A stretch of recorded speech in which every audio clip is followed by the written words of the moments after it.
हमारे students, last time EDM number 15 तक हमने किया था, तो आज हमने ईडीएम नंबर 16 से स्टार्ट करना है। 15 तक पिछले लेक्चर में हमने ईडीएम किए थे, जो कि हमारे पेपर में 10 नंबर के आते हैं। पहले आप लोगों को बताया था। पहले जी, एट एनी रेट, हर हाल में, किसी भी कीमत पर, हर हाल में।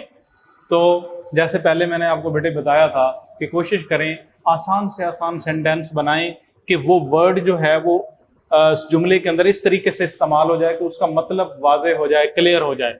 और दूसरी बात कि जितना मुश्किल सेंटेंस बनाएंगे उतना ज़्यादा उसमें गलती के चांसेस बढ़ जाते हैं। We will defend our country at any rate, simple सा सेंटेंस और जुमला मुकम्मल हो गया हमारा 2 मार्क्स का। उसके बाद आ जाए जी सेंटेंस नंबर 17 के ऊपर, मतलब ईडीएम नंबर 17, बी आल एयर्स, हमातन गोश होना, यानी कि तवज्जो से सुनना, किसी की बात को गौर से अटेंड करना, गौर से सुनना। Keep on speaking, I am all ears, आप अपनी बात को जारी रखें, मैं तवज्जो से सुन रहा हूँ। बिल्कुल सिंपल, छोटा सेंटेंस, सिंपल, और वो वर्ड उसके अंदर आसानी से इस्तेमाल हो जाए। उसके बाद है जी सेंटेंस नंबर हमारा 18, ऑफ नो अवेल, बेफायदा, यानी जिस चीज का कोई फायदा ना हो। He tried hard to win the race but of no avail, उसने मुकाबले को जीतने की पूरी कोशिश की लेकिन बेसूद, बेफायदा, मतलब वो ऐसा ना कर सका। उसके बाद सेंटेंस नंबर 19, बैड ब्लड, रंजिश होना, गुस्सा या नफरत होना। There is no bad blood between brothers, कि भाइयों के दरमियान किसी किस्म की कोई रंजिश, कोई गुस्सा नहीं है।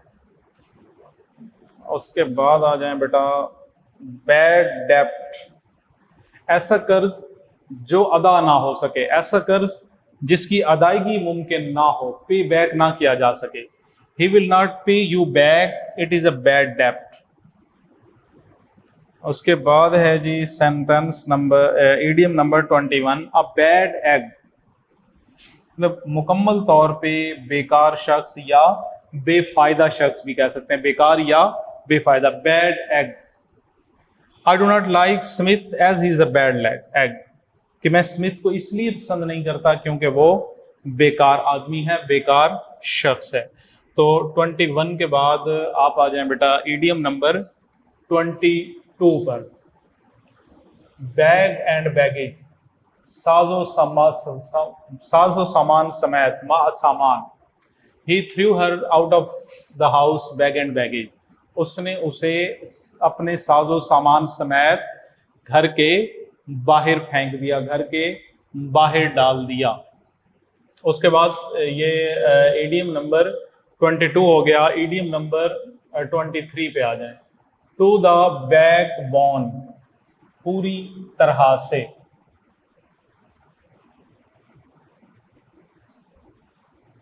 पूरी तरह से यानी कि फुली। तो इसका आसान सा सेंटेंस बनाएं, he is a liar to the backbone, बिल्कुल मुख्तसर सा जुमला, he is a liar to the back bone.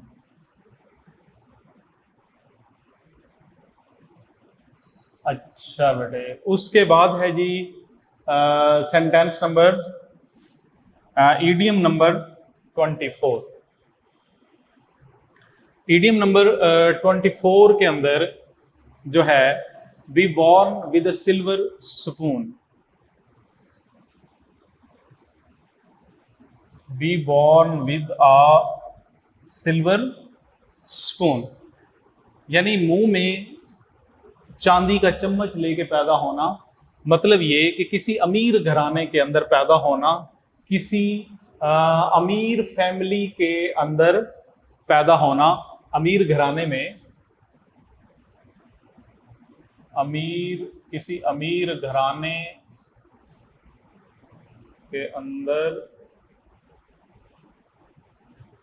पैदा होना। तो सेंटेंस है जी, you are not born with a silver spoon in your mouth.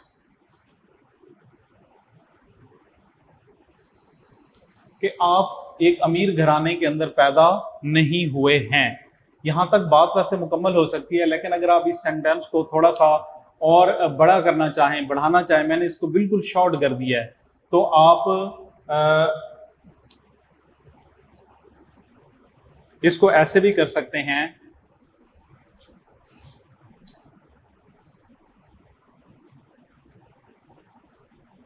You can not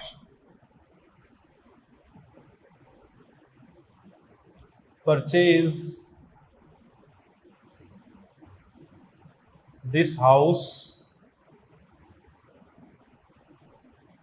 because you are not born with a silver spoon in your mouth.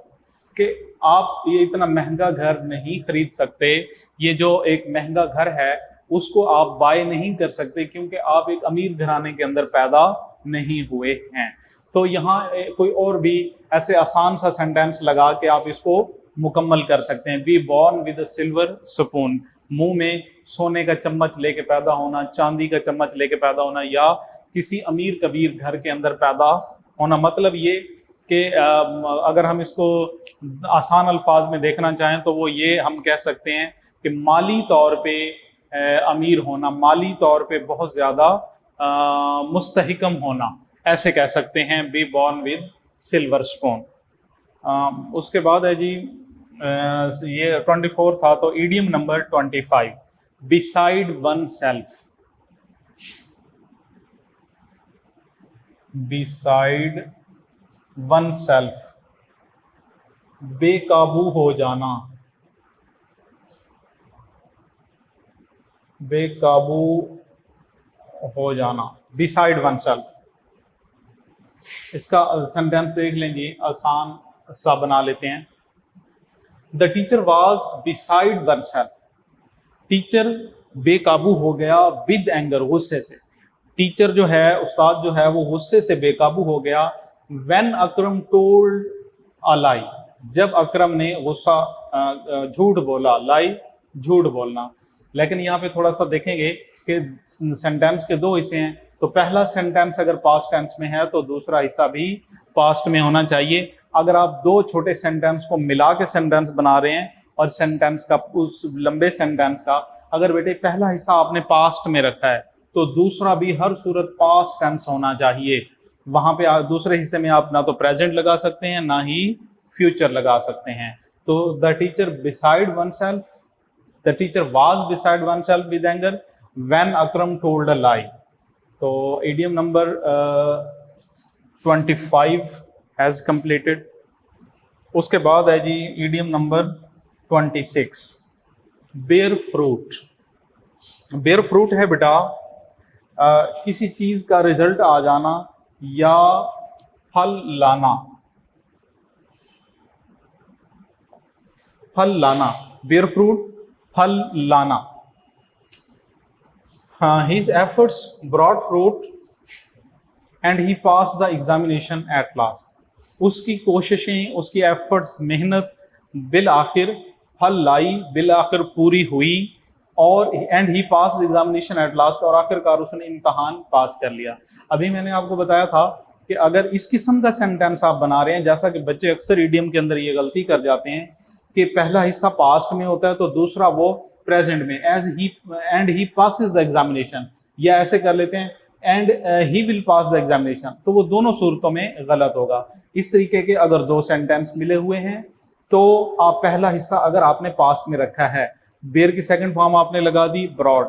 अब अगर पहला हिस्सा past में है तो सेंटेंस का जो सेकंड पार्ट होगा, इस it must be in past tense, तो इसको भी लाजमी तौर पे बेटे पास्ट टेंस के अंदर होना चाहिए। तो ये चीज़ ईडियम के अंदर अक्सर देखने में मिलती है कि आप लोग सेंटेंस बनाते हो सिर्फ ये बात माइंड में रखे कि जो ईडियम है वो जुमले के अंदर बस इस्तेमाल हो जाए, सर ने ये बताया था, तो आप ये तो बात याद रखते हो, लेकिन थोड़ा सा ये चीजें भूल जाते हो कि अगर आप एक लंबा सेंटेंस बना रहे हैं जिसके अंदर दो सेंटेंस मिले हुए हैं, पहला पास्ट में है दूसरा भी पास्ट में होना चाहिए, तो ये चीज थोड़ी सी आप वो ख्याल रखा करें। यहाँ पे आगे थोड़ा सा आप लोग ना जुमले को बनाने में ग्रामेटिकली जो मिस्टेक्स कर जाते हैं, जो ग्रामर की मिस्टेक्स कर जाते हैं, वहां से वो फिर आपका नंबर आपका कट जाता है, 2 के 2 नंबर हमारे जाया हो जाते हैं। जो हमने मेहनत करके उसको उसके मीनिंग को भी याद किया होता है और उसको सेट किया होता है, तो वो सारी फिर मेहनत जो है वो हमारी जाया हो जाती है। इस तरीके से जो हमारे ईडियम है वो 16 से लेकर 25 तक वो हमारे मुकम्मल हो गए। अब नेक्स्ट जो लेक्चर होगा जिसमें हम ईडियम हमने करने होंगे, तो हम ईडियम नंबर 27 से आगे स्टार्ट करेंगे।